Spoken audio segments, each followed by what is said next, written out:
नमस्कार, मैं हूं आपके साथ सोनिया चौहान। अपना उत्तर प्रदेश में आप सभी का स्वागत है। रुक करते हैं खबरों की ओर। मुख्यमंत्री योगी आदित्यनाथ ने रामनगर, मुरादाबाद, हापुड़, रायबरेली, बरेली और लखनऊ के सुनियोजित विकास के लिए महायोजना पर विचार किया और वहीं सीएम योगी ने कहा कि स्टेट कैपिटल रीजन की तर्ज पर वाराणसी को केंद्र में रखते हुए सीमावर्ती जनपदों को जोड़कर एक रीजनल डेवलपमेंट प्लान तैयार करें और लखनऊ जनपद की सीमा तक एलडीए का विस्तार हो। और ये भी कहा कि नदी समेत जलाशयों के कैचमेंट एरिया के संरक्षण के लिए सुनियोजित प्रयास हो और ग्रीन लैंड के व्यवस्थित इंतजाम हो।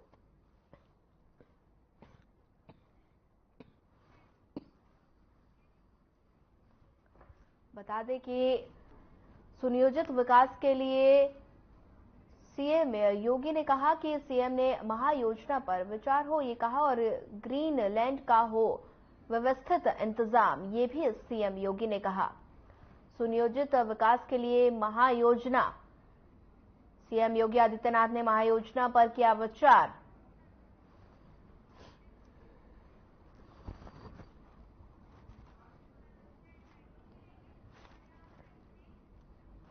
बढ़ते हैं अगली खबर की ओर। माघ पूर्णिमा के दिन गंगा में स्नान का एक अलग ही महत्व होता है। विश्व परिषद हरिद्वार की हर की पौड़ी पर सुबह से ही श्रद्धालुओं की भारी भीड़ देखी जा रही है। श्रद्धालु मां गंगा में आस्था की डुबकी लगाने के साथ ही दान, जप, हवन कर रहे हैं और वहीं से लेकर हमारे चैनल हेड ने वहां के पुजारियों से बातचीत की। देखिए। हर की पौड़ी मनोकामना, जैसे हमने आपको अपना वायदा किया था कि हम आपको हर की पौड़ी से सीधा आपको आज दर्शन कराएंगे मां गंगा के। आप देखिए, बस सूर्य उदय, मैं चाहूंगा कि एक थोड़ा क्लोजअप जरूर दिखाएं। सूर्य उदय होने वाला है बस कुछ ही पलों में और आप हर की पौड़ी से आप देख सकते हैं ये दृश्य। साधना चैनल के सभी दर्शकों को खास तौर से ये हमारा विशेष आपको ये दर्शन है, आप देख सकते हैं।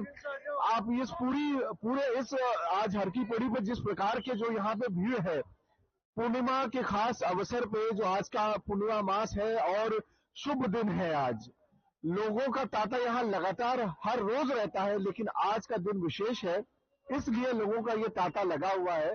आप देखिए, बस मात्र कुछ ही क्षणों में आप सूर्योदय देखेंगे, सूर्य देवता को आप उगते हुए देखेंगे। मैं अपने वीडियो जर्नलिस्ट से बोलूंगा कि फोकस जरूर रखें कि जैसे सूर्योदय होता है उसके दर्शन जरूर हमारे साधना चैनल के सभी दर्शकों को कराएं। और हमारे साथ शास्त्री जी हैं। शास्त्री जी, आज के महत्व के बारे में थोड़ा बताइए, क्या महत्व है आज के दिन का? आज जो माघ महीना का पूर्णिमा है और हर की पौड़ी स्नान का बहुत बड़ा महत्व है। और आज हर की पौड़ी में स्नान, दान, पुण्य करने से बहुत बड़ी जो है मनोकामना पूर्ण होती है और गंगा माई की कृपा सदा बनी रहती है। आप लोग जो है गंगा माँ की दर्शन करें। बोलिए गंगा माई की जय। हमारे साथ कुछ यहाँ श्रद्धालु भी, मैं चाहूंगा थोड़ा नजदीक से आकर के और करें, क्लोजअप से करें। कहाँ से आप आए हैं, क्या शुभ नाम है आपका? मेरा नाम दिलीप कुमार है, मैं हरियाणा यमुनानगर से आया हूँ। आज की विशेष दिन पे आप क्या मानते हैं? हर साल आते हैं और आज के लिए आप आए हैं, क्या उद्देश्य आपका? बहुत महत्वपूर्ण आज का दिन है। आज के दिन स्नान करने से युगों के पाप पड़ जाते हैं। तो आपने माँ गंगा के स्नान किए? स्नान किया, अभी स्नान करके बाहर निकले हैं। मैडम, आप भी इनके साथ में, क्या शुभ नाम है आपका? रजनी रानी।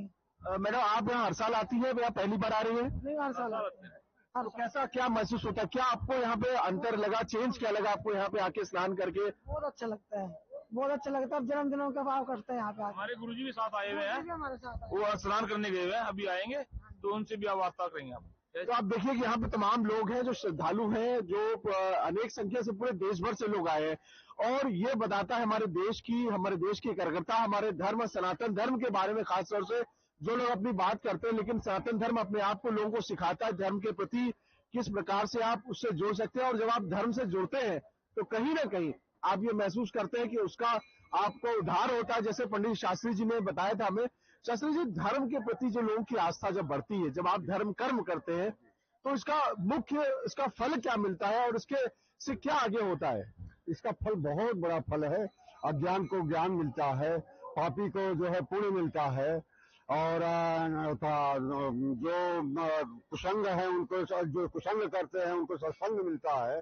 इस तरह की जो है काफी हमारे धर्म में जो है आप लोग अगर इसमें व्याख्या करेंगे तो बहुत बड़ी गंगा माई की कृपा और पूर्णिमा की कृपा, जो भी माघी पूर्णिमा है या जो भी हमारी आस्थाएं हैं वो सब बहुत मतलब वहां तक पहुंचे तो आपको पता चलेगा कि हाँ प्रभु क्या है और कैसे जो है प्रभु को पाया जा सकता है। तो कहीं ना कहीं धर्म से अगर आप जुड़ते हैं तो आपको अपने आप से वो फल मिलते हैं, वो ऊर्जा मिलती है। जो कष्ट हमारे जीवन के होते हैं वो हमारे धर्म में जो सिखाया गया है, जो बताया गया है, आप बस उस धर्म का पालन करेंगे तो आपको उसका लाभ भी मिलेगा। हर की पेड़ी से मैं अपने वीडियो जर्नलिस्ट साथी सुशील सूद के साथ ब्रिजमोहन सिंह रघुवंशी, साधना टेलीविजन के लिए। हरिद्वार नोएडा क्षेत्रों की एक मिनट आपका हेलो हाँ ओम विष्णु विष्णु विष्णु ओम अदस्य श्री श्वेतवारा कल्पे बनते श्वेतवारा करने अमुक नाम आपका नाम ब्रिजमोहन सिंह रघुवंशी हर की पौड़ी मनोकामना सिद्धते गंगा जी अज्ञान सर्व मनोकामना पुण्यार्थ। बोलिए गंगा माई की जय। गंगा माई की जय। गंगा माई की जय।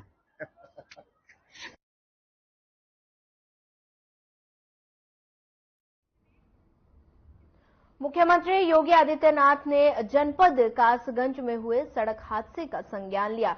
मुख्यमंत्री ने मृतकों के शोक संतृप्त परिजनों के प्रति संवेदना व्यक्त की। वहीं मुख्यमंत्री ने घायलों को तत्काल अस्पताल पहुंचाकर जिला प्रशासन के अधिकारियों को उनके समुचित उपचार के निर्देश दिए और साथ ही घायलों के शीघ्र स्वस्थ होने की भी कामना की। और वहीं मुख्यमंत्री ने जिला प्रशासन के अधिकारियों को मौके पर पहुंचकर राहत कार्य में तेजी लाने के निर्देश दिए।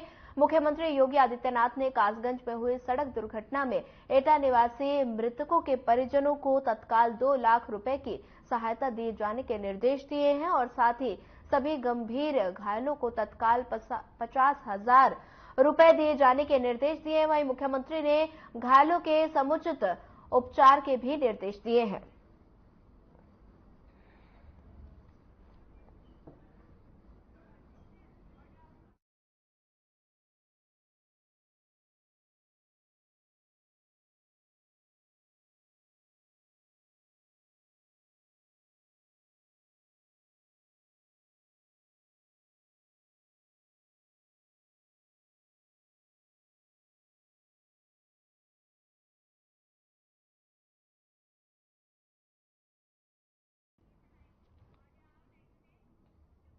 प्रधानमंत्री नरेंद्र मोदी ने आज सहकारी क्षेत्र में दुनिया की सबसे बड़ी अनाज भंडारण की पायलट परियोजना का उद्घाटन किया और इसे 11 राज्यों की 11 प्राथमिक कृषि ऋण समितियों में संचालित किया जा रहा है। वहीं पीएम मोदी ने इस दौरान सहकारी क्षेत्र की अन्य कई योजनाओं का भी उद्घाटन एवं शिलान्यास किया।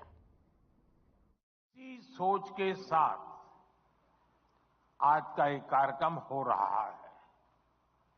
आज हमने अपने किसानों के लिए दुनिया की सबसे बड़ी स्टोरेज स्कीम या भंडारण स्कीम शुरू की है। इसके तहत देश के कोने कोने में हजारों वेयर हाउसेज बनाए जाएंगे, हजारों गोदाम बनाए जाएंगे। आज 18,000 पैक्स के कंप्यूटराइजेशन का बड़ा काम भी पूरा हुआ है। ये सभी काम देश में कृषि इंफ्रास्ट्रक्चर को नया विस्तार देंगे, कृषि को आधुनिक टेक्नोलॉजी से जोड़ेंगे। मैं आप सभी को इन महत्वपूर्ण और दूरगामी परिणाम लाने वाले कार्यक्रमों के लिए बहुत बहुत बधाई देता हूं, अनेक अनेक शुभकामनाएं देता हूं। साथियों, सहकारिता भारत के लिए बहुत प्राचीन व्यवस्था है।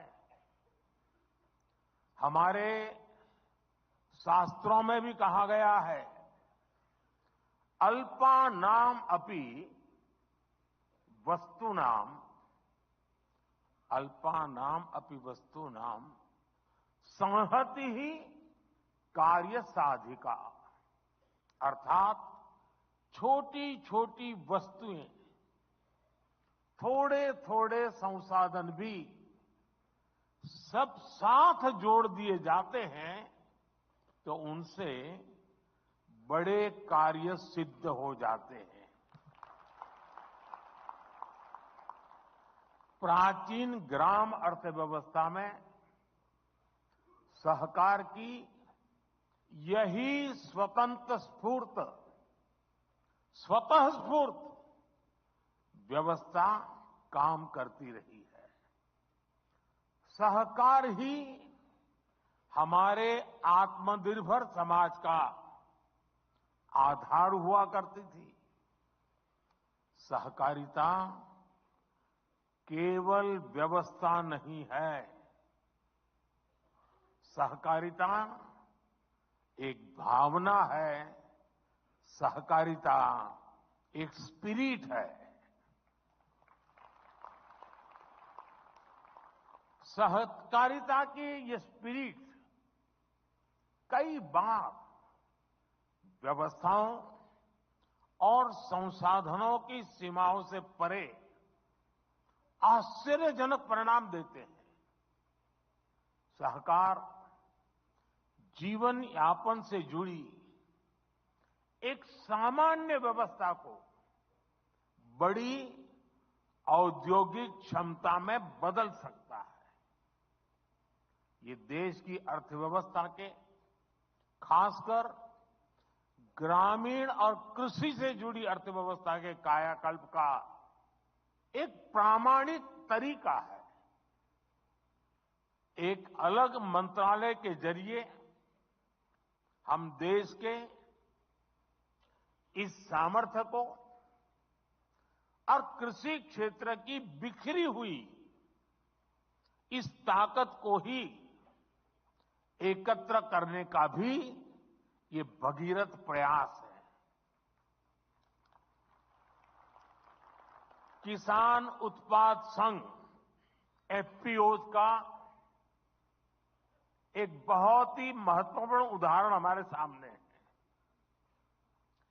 एफपीओ के माध्यम से आज गांव के छोटे किसान भी उद्यमी बन रहे हैं, अपने उत्पादों को विदेशों तक निर्यात कर रहे हैं। हमने देश में 10,000 एफपीओ बनाने का लक्ष्य रखा था। एक अलग सहकारिता मंत्रालय होने के उसका नतीजा ये है कि देश में 8,000 एफपीओ का गठन ऑलरेडी हो चुका है, कार्यरत हो चुके हैं। कई एफपीओ की सक्सेस स्टोरी की चर्चा आज देश के बाहर भी हो रही है।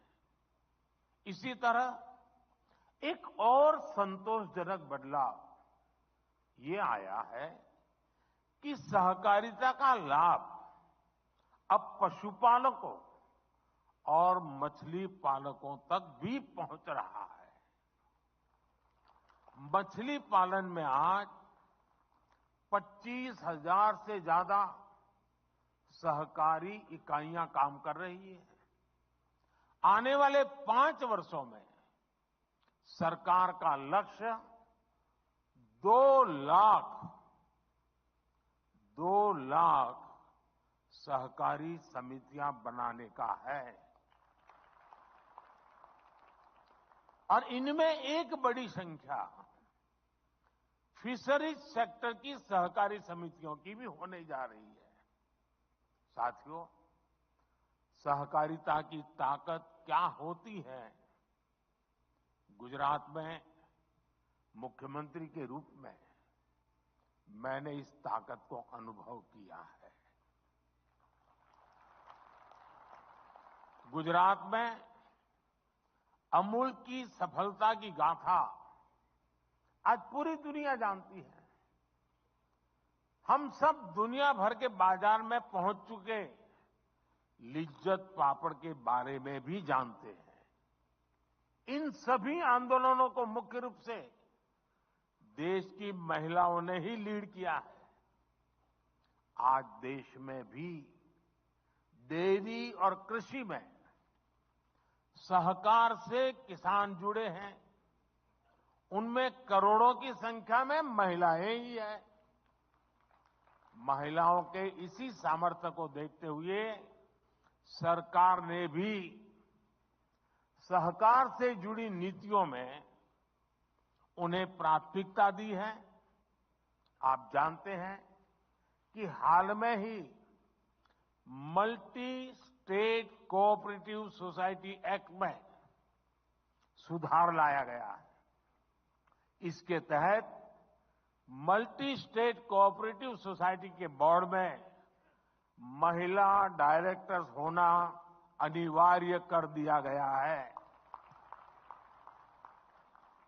हमारे देश में संसद में अगर नारी शक्ति वंदन अधिनियम पास होता है तो बहुत चर्चा होती है, लेकिन ये उतनी ही ताकत वाला बड़ा महत्वपूर्ण कानून हमने बनाया है, लेकिन बहुत कम लोग उसकी चर्चा करते हैं। साथियों, सहकारिता किसान की व्यक्तिगत समस्याओं का कैसे सामूहिक शक्ति से समाधान करती है, भंडारण भी इसका एक बड़ा उदाहरण है। हमारे यहां भंडारण से जुड़े इंफ्रास्ट्रक्चर के अभाव में किसानों को बहुत नुकसान उठाना पड़ता था। पिछली सरकारों ने कभी इस जरूरत पर उतना ध्यान ही नहीं दिया, लेकिन आज सहकारी समितियों के जरिए इस समस्या का हल किया जा रहा है। दुनिया की, ये अपने आप में बहुत बड़ी बात है, दुनिया की सबसे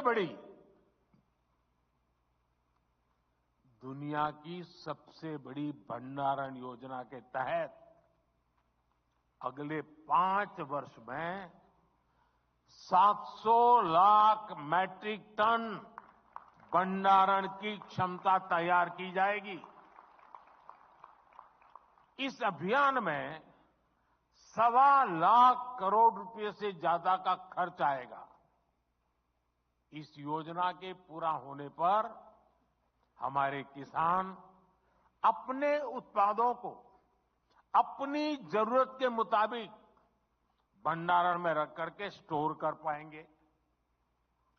उन्हें बैंकों से ऋण लेने में भी आसानी होगी और वो सही समय पर, जब उनको ठीक लगे कि हां अब माल बेचने के लिए बाजार ठीक है, सही समय पर अपने उत्पाद को बाजार में ले जाकर बेच भी पाएंगे। साथियों, विकसित भारत के लिए भारत की कृषि व्यवस्थाओं का आधुनिकीकरण भी उतना ही जरूरी है।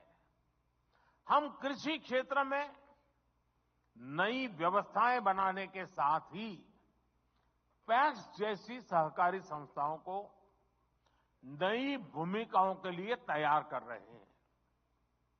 ये समितियां अब प्रधानमंत्री जन औषधि केंद्र का भी काम कर रही है। इनके द्वारा हजारों प्रधानमंत्री किसान समृद्धि केंद्र भी संचालित हो रहे हैं। हमने सहकारी समितियों को पेट्रोल और डीजल के रिटेल आउटलेट में भी बदला है। कई समितियां पर एलपीजी सिलेंडर भी मिलने लगे हैं। कई गांवों में पैक्स पानी समितियों की भूमिका भी निभा रही है। यानी पैक्स की ऋण समितियों की उपयोगिता भी बढ़ रही है, उनकी आय के साधन भी बढ़ रहे हैं। यही नहीं, सहकारी समितियां अब कॉमन सर्विस सेंटर के तौर पर गांवों में सैकड़ों सरकारी सुविधाएं भी दे रही है। अब कंप्यूटर के जरिए ये समितियां टेक्नोलॉजी और डिजिटल इंडिया से जुड़े अवसरों को और बड़े स्तर पर किसानों तक पहुंचाएगी। इससे ग्रामीण क्षेत्र में युवाओं के लिए रोजगार के नए अवसर भी बनेंगे। साथियों, विकसित भारत के संकल्प की सिद्धि, इसके लिए मैं आप सभी की भूमिका, सहकारी संस्थाओं की भूमिका का महत्व बहुत ज्यादा है, इस बात को समझता हूं। इसलिए आप सभी से मेरी अपेक्षा भी कुछ ज्यादा है। और आखिरकार अपेक्षा तो उन्हीं से होती है जो करते हैं। जो नहीं करते उनसे अपेक्षा कौन करेगा?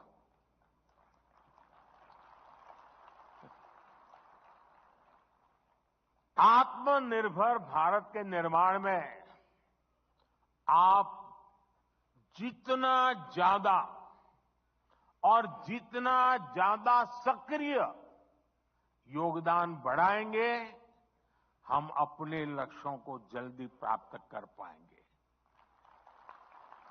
आत्मनिर्भर भारत बनाए बिना विकसित भारत बनाना संभव नहीं है। आपके सामर्थ्य, आपकी संगठन क्षमता को देखते हुए मेरे मन में बहुत सारे सुझाव आते रहते हैं। सारे तो अभी एक साथ नहीं बताऊंगा आपको।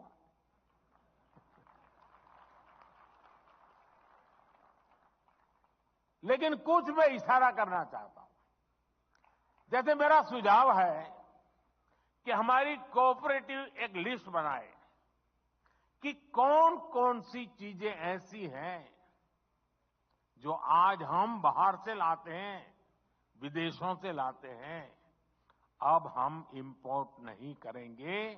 सहकारी क्षेत्र इसमें क्या कर सकता है? उनके लिए देश में ही एक सपोर्ट सिस्टम हमें बनाना है। ये जिम्मेदारी सहकारी संस्थाएं बहुत आसानी से ले सकती है। अब जैसे हम कृषि प्रधान तो देश कहलाए जाते हैं, लेकिन ये भी सच्चाई है कि जो कृषि प्रधान देश के रूप में हम पिछले 75 साल से गीत गाते रहते हैं, लेकिन ये दुर्भाग्य देखिए, हजारों करोड़ रुपए का खाने का तेल हर वर्ष इंपोर्ट करते हैं। खाने के तेल में हम आत्मनिर्भर कैसे हो? इसी मिट्टी में पैदा हुआ तिलहन, उससे निकला हुआ तेल हमारे नागरिकों के जीवन को अधिक ताकत दे सकता है। और इसके लिए अगर मेरे सहकार क्षेत्र के साथी काम न करे तो कौन करेगा? मैं सही कह रहा हूं कि नहीं कह रहा हूं? आप ही करेंगे ना? करना चाहिए ना? हमें अब आप देखिए, खाने का तेल भी बाहर से आता है और ऊर्जा के लिए जो तेल चाहिए गाड़ी चलाने के लिए, ट्रैक्टर चलाने के लिए, पेट्रोल, डीजल, ये फ्यूल से जुड़ा अपना इंपोर्ट बिल भी, इसको भी हमें कम करना है। इसके लिए हम इथेनॉल को लेकर आज बहुत बड़ा काम कर रहे हैं। बीते 10 वर्षों में इथेनॉल के प्रोडक्शन, खरीद और ब्लेंडिंग तीनों में कई गुना बढ़ोतरी हुई है। आज ये काम ज्यादातर चीनी मिलों के जिम्मे है और सरकारी कंपनियां उनसे इथेनॉल खरीदती है। क्या इसमें सहकारी समितियां नहीं आ सकती है क्या? जितनी ज्यादा आएगी उतना ही इसका स्केल और बढ़ जाएगा। दालों के इंपोर्ट को कम करने का, अब देखिए कृषि प्रधान देश धार बाल से ला करके खाते हैं। दालों के इंपोर्ट को कम करने के मामले में भी मेरे सहकारिता क्षेत्र के लोग बहुत बड़ा काम कर सकते हैं, अग्रणी भूमिका निभा सकते हैं। मैन्युफैक्चरिंग से जुड़े भी अनेक छोटे छोटे सामान हैं जो हम सभी इंपोर्ट करते हैं, लेकिन कोऑपरेटिव्स की मदद से हम उन्हें देश में ही बना सकते हैं। साथियों, आज प्राकृतिक खेती पर हम बहुत बल दे रहे हैं। इसमें भी कोऑपरेटिव्स बहुत बड़ी भूमिका निभा सकते हैं। अन्नदाता को ऊर्जादाता और अन्नदाता को उर्वरक दाता बनाने में भी कोऑपरेटिव की बहुत बड़ी भूमिका है। अगर कोऑपरेटिव उसमें हाथ लगा दें, एकदम तेजी से परिणाम आ जाएगा। अब देखिए, रूफटॉप सोलर हो या फिर खेत की मेड़ पर छोटे छोटे सोलर पैनल लगाने हो, इसमें 50। फिलहाल इस बुलेटिन में इतना ही। ज्यादा खबरों के लिए बने रहिए हमारे साथ। नमस्कार।